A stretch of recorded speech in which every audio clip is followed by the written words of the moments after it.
여호와께서 모세에게 말씀하여 이르시되 주님께서 모세에게 말씀하셨다. 12절 이스라엘 자손에게 말하여 그들에게 이르라.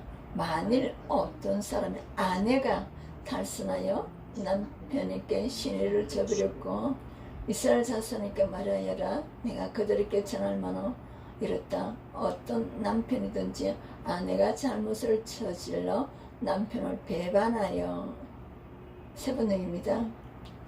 개정성경에는 13절 한 남자가 그 여자와 동침하였으나 그의 남편의 눈에 숨겨 드러나지 아니하였고 그 여자의 더러워진 입에 점인도 없고 그가 잡히지도 아니하였었다. 남편 몰래 다른 남자와 동침하였는데 아내가 그 사실을 숨기고 있고 그 여인이 강요받음 없이 스스로 몸을 더럽혔는데도 정의마저 없고 현장에서 붙들리지도 않았을 경우에 14절 그 남편이 의심이 생겨 그 아내를 의심하였는데 그 아내가 더럽혀졌거나 또는 그 남편이 의심이 생겨 그 아내를 의심하였으나 그 아내가 더럽혀지지 아니하였던지 남편이 자기 아내가 몸을 더럽혔으므로 화가 나서 아내를 의심하게 되거나 또는 아내가 전혀 몸을 더럽히지 않았었는데도 다음에 남편이 어쩌증에 걸려 아내에게 미운 감정이 생기며 15절 그의 아내를 때리고 제사장에게 가서 그를 위하여 보리가루 10분의 1 에바를 허물을 들이되 그것에 기름도 붓지 말고 유황도 주지 말라. 이는 의심의 소재요 죄악을 기억나게 하는 기억의 소재라. 그 남편은 아내를 제사장에게 데리고 가서 아내의 목구로 보리가루 10분의 1 에바를 제물로 바쳐야 한다. 그 제물에는 기름을 붓거나 향을 얹을 필요가 없다. 그것은 미움 때문에 바치는 곡식 제물이며 잘못을 상기하여 기억하게 하는 곡식 제물이기 때문이다. 16절 제사장은 그 여인을 가까이 오게 하여 여호와 앞에 세우고 제사장은 그 여인을 앞으로 나오게 하여 주님 앞에 세운다. 하나님은 남편이 아내가 성적으로 탈선했다고 오심될 때 아내를 데리고 제사장에게 가라고 명령하십니다. 이는 불륜 여부로 서로 따지다가 결혼관계를 깨뜨리지 않도록 보호하시기 위함입니다. 의심한 남편이 드리는 소재는 의심의 소재요 기억의 소재입니다. 이는 자신의 의심도 배우자의 죄악도 모두 하나님께 온전히 맡기라는 뜻입니다. 부부 사이의 사랑과 신의는 성품이나 의지로 지킬 수 없습니다. 내 악함과 약함을 인정하고 주께 맡겨야 가정이 보호됩니다. 내가 의심하는 일은 무엇입니까? 상대를 의심하며 비난하기 전에 기억해야 할 내 죄악은 무엇입니까? 17절에서 26절에 토기에 거룩한 물을 담고 성막바닥에 티끌을 짜여 물에 넣고 제사장은 거룩한 물을 오직 그릇에 한 그릇 떠다가 성막바닥에 헛걸 긁어서 그 물에 탄다. 18절 여인을 여호와 앞에 세우고 그의 머리를 풀게 하고 기억나게 하는 소재물과 의심의 소재물을 그의 두 손에 두고 제사장은 그 여인을 주 앞에 서게 한 다음 그 여인의 머리채를 풀게 하고 기억하게 하는 곡식제물과 미움 때문에 바치는 곡식제물을 그 여인에게 줘서 들고 있게 하고 제사장은 자식에서 물, 곧 저주를 내리는 물을 자기 손에 들고서 19절 여인에게서 명사하여 그에게 이르기를 내가 내 남편을 두고 탈선하여 다른 남자와 동침하여 더럽힌 일이 없으며 저주가 되가는 이 썸물의 해독을 면하리라. 그 여인에게 다음과 같이 말하면서 맹세를 시킨다. 어떤 남자와도 동침한 일이 없고 지금의 남편과 결혼한 일에 그를 배반하여 몸을 더럽힌 일이 없으며 저주를 내리는 이 썸물이 내게 아무런 해가 되지 않을 것이다. 20절. 그러나 내가 내 남편을 두고 탈선하여 몸을 더럽혀서 내 남편 아닌 사람과 동침하였으며 그러나 내가 남편과 함께 사는 동안 그를 배반하여 내 몸을 더럽혔으며 곧 내 남편이 아닌 다른 남자와 동침한 일이 있으며 21절. 제사장이 그 여인에게 저주 명세를 하게 하고 그 여인에게 말할지니라 여호와께서 내 넓적 다리가 마르고 내 배가 부어서 내가 내 백성 중에 저주거리 명색거리가 되게 하실지라. 이때의 제사장은 그 여인에게 저주를 받아도 좋다는 명세를 하게 한다. 주님께서는 내 허벅지를 마르게 하고 내 배가 부어오르게 하는 저주를 내려 내 결의 가운데서 너를 본보기로 삼으실 것이다. 22절. 이 저주가 되게 하는 인물이 내 창자에 들어가서 내 배를 붓게 하고 내 넓적 다리를 마르게 하리라 할 것이요 여인은 아멘 아멘 할지니라. 저주를 불러일으키는 인물이 내 몸속에 들어가서 내 배에 부어오르게 하고 내 허벅지를 마르게 할 것이다. 이렇게 제사장의 명세를 시키며 그 여인은 아멘 아멘 하고 응답하여야 한다. 23절. 제사장의 저주의 말을 두루마리에 써서 그 글자를 그 선물에 빨아넣고 그러면 제사장은 위에서 한 저주의 말을 글로 써서 그 선물에 담가 씹는다. 24절. 여인에게서 그 저주가 되게 하는 선물을 마시게 할지니라. 그 저주가 되게 하는 물이 그의 속으로 들어가서 쓰리라. 이 선물은 저주를 불러일으키는 물로서 제사장이 그 여인에게 마시게 하는 물이다. 저주를 불러일으키는 그 물이 그 여인의 몸속으로 들어가며 그 여인은 쓰라린 고통을 겪게 된다. 5절. 제사장이 먼저 그 여인의 손에서 어심의 소재물을 취하여 그 소재물을 요 앞에 흔들고 제단으로 가지고 가서 제사장은 그 여인의 손에서 묘음때문에 바치는 그 곡식 제물을 받아서 주 앞에서 흔들고 제단으로 가져간다. 26절. 제사장은 그 소재물 중에서 한 움큼을 취하여 그 여자에게 기억나게 하는 소재물을 제단 위에 불사르고 그 후에 여인에게 그 물을 마시게 할지라. 제사장은 그 곡식 제물에서 정성의 표시로 한 움큼만 씹어내어 제단에서 불사른다. 이 일이 끝나며 마지막으로 제사장은 그 준비된 물을 여인에게 줘 마시게 한다. 27절.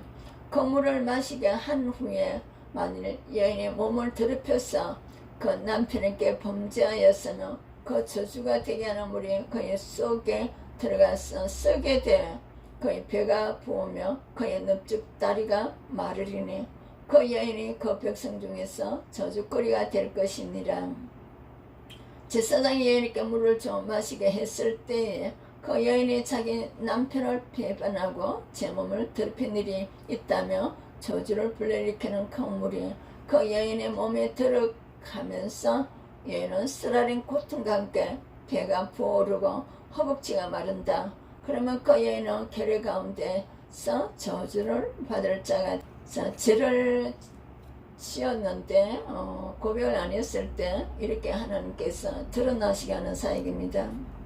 의심을 위기에 빠진 부부가 여호와 앞에 나오면 제사장 하나님이 정해주신 절차대로 여인에게 명세하게 합니다. 남편이면 남편에게 이어서 정해진 방법대로 만든 물을 그 여인에게 마시게 합니다. 이 물은 저주가 되게 하는 물로서 거룩한 물에 성막바닥에 티끌을 넣고 저주의 말이 쓰인 두루마기를 빻아서 만듭니다. 티끌 같은 존재인 나 자신이 거룩하신 하나님 앞에 서서 주신 말씀대로 아멘 하겠다는 마음으로 회개할 때 어떤 억울함도 말씀으로 해석되어 자유롭습니다. 티끌 같은 죄인이 내가 얼마나 인정합니까?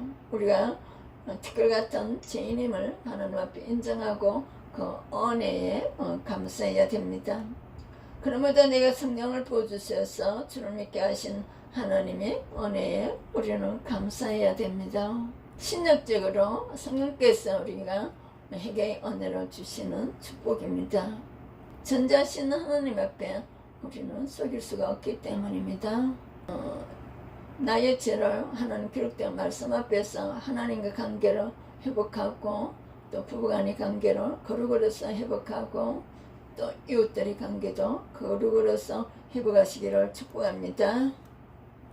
27절 그 물을 마시게 한 후에 만일 여인의 몸을 더럽혀서 그 남편에게 범죄하였으며 그 주주가 되게 하는 물이 그의 속에 들어가서 썩게 되어 그의 배가 부으며 그의 넓적 다리가 마르리니 그 여인이 그 백성 중에서 저주거리가 될 것이니라. 제사장이 여인에게 물을 좀 마시게 했을 때에 그 여인이 자기 남편을 배반하고 제 몸을 더럽힌 일이 있다며 저주를 불러일으키는 그 물이 그 여인의 몸에 들어가면서 여인은 쓰라린 고통과 함께 배가 부어오르고 허벅지가 마른다. 그러면 그 여인은 결혼 가운데서 저주받은 자가 된다. 28절 그러나 여인이 더럽힌 일이 없고 정결하며 해를 받지 않고 임신하리라. 그러나 그 여인이 제 몸을 더럽힌 일이 없이 깨끗하며 아무런 해도 없고 임신에도 지장이 없다. 그 물을 마시기 위해 만일 여인의 몸을 더럽혀서 그 남편에게 범죄하였으며 그 저주가 되게 하는 물이 그의 속에 들어가서 썩게 돼 그의 배가 부으며 그의 넓적 다리가 마르리니 그 여인이 백성 중에서 저주거리가 될 것이라. 세 번역에서는 이 물을 마시자마자 몸에 들어가자마자 여인이 쓰라린 고통을 느끼면서 배가 부어오른다는 거죠. 그리고 허벅지는 마른다는 거죠. 이 정세로 인하여서 여자가 외도했다는 것을 하나님 드러내신다는 거예요. 이 죄로 인해서 백성들과의 이제 관계가 끊어진다는 거죠. 이제 돌에 맞을 시죠. 28절 그러나 여인이 더럽힌 일이 없고 정결하며 해를 받지 않고 임신하리라. 이런 더럽힌 일이 없으면 하나님께서 잉태하는 축복을 준다는 거죠. 29절 이는 의심이 법이니 아내가 그의 남편을 두고 탈선하여 더럽힌 때나 또는 그 남편의 의심이 생겨서 자기 아내를 의심할 때에 그 여인을 여 앞에 두고 제사장이 이 법도를 행할 것이라. 그래서 29절은 죄를 범했을 때 또 남편을 배신하여 외도했을 때 30절은 또 남편이 어쨌든 때문에 아내가 고통을 받을 때 이 두 가지를 주신 거예요.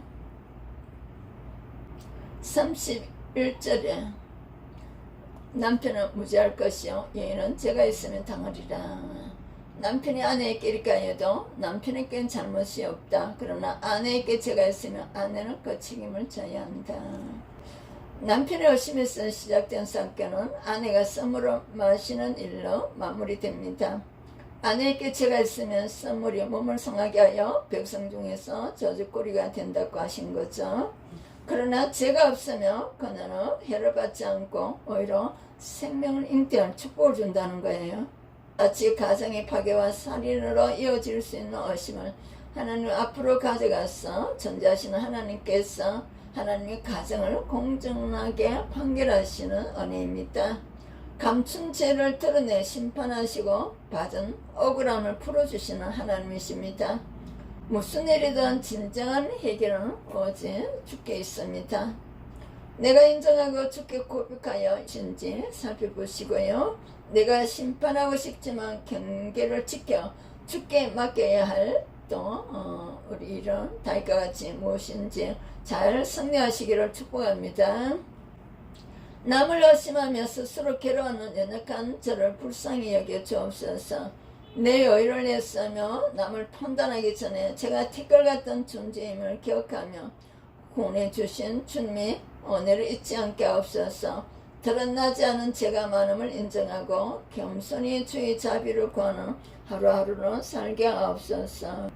찬양은 우리 통 195장 이 세상의 모든 죄를 11절에서 31절에서는 남편의 아내의 시내를 의심하게 되며 아내를 제사장에게 데리고 가서 옆에 세웠어. 이때 제사장은 저주가 되게 하는 썸으로 그 여인에게 마시게 하며 만일 그 여인이 범죄하였으면 백성 중에서 저주거리가 될 것이고 정결하며 해를 받지 않는다는 부부간의 문제입니다. 간증이 있습니다. 대학을 졸업하고 남자친구의 전도로 성경을 손얹고 결혼했습니다. 하지만 바로 두 딸을 낳으면서 육아로 남편이 회사일로 각자의 우상을 쫓아 살았습니다. 남편과 부부관계가 없다 보니 저는 나를 받으라는 외침으로 남편을 닥달했고, 그럴수록 남편을 일을 핑계 삼아 점점 더 밖으로 돌았습니다. 그래도 저는 우연히 남편의 노트북에서 남편이 다른 여자와 바람 피우는 증거를 발견한 후 세상이 무너지는 것 같은 공포와 수치심에서 먹지도 자지도 못하게 되었습니다. 교회 소그룹 리더분을 찾았습니다. 리더분은 일로 하나님이 집사님께 찾아오셨으니 남편에게 답을 찾지 말고 하나님이 집사님께 원하시는 게 뭔지 생각해 보시라 하시면서 잘 먹고 잘 자고 예배드리는 것만 하라고 매일 저를 챙겨주셨습니다. 당장 남편 회사의 모든 사실을 까발리겠다는 마음으로 지옥을 살며 남편이 여전히 바람을 피우고 있는 것 같은 의심에 죽을 것만 같았습니다. 그러다 밖에서 사랑받는 아내를 보이려 거짓말하고 집에서 남편을 무시하며 포근한 날들이 생각났고, 예배당만 왔다 갔다 하는 저를 거듭나게 하시러 하나님이 찾아오신 사건임을 깨닫게 되었습니다. 이후 저는 공동체의 권면에 따라 남편에게 입을 다물고 살림을 열심히 했지만 밤에는 혼자 울면서 예배만 기다렸습니다. 2달 후 하나님의 회사의 실직이 제로가 되는 사건으로 남편에게 찾아오셨습니다. 그리고 남편은 편한 아내가 무섭다며 부부 속으로 모이며 먼저 자기 죄를 고백하고 제게 용서를 구했습니다. 위에 저희 부부는 수없이 싸웠지만 그때마다 공동체에 나누고 지체들이 위로와 권면을 들으며 관계가 회복되었습니다. 욕심과 자존심 위에 서 있던 저희 부부를 여호와 앞에 서게 하신 주님이 전적으로 오르십니다. 아멘 아멘. 남편의 출장 갔을 때 의심이 생기며 바로 전화하지 않고 공동체에 먼저 나누고 기도해야 되겠습니다. 부부관계 문제로 자존심이 상할 때 TV로 스트레스를 풀기보다도 성경과 신앙 서적을 읽으면서 잘 승리하시기를 축복합니다. 하나님 아버지 감사드립니다. 오늘도 민수기를 통하여 찾아와 주심을 감사드리며 부부간의 외도 문제를 통하여서 하나님께서 해결하시는 말씀을 주심을 진심으로 감사드립니다. 예수님의 이름으로 기도합니다.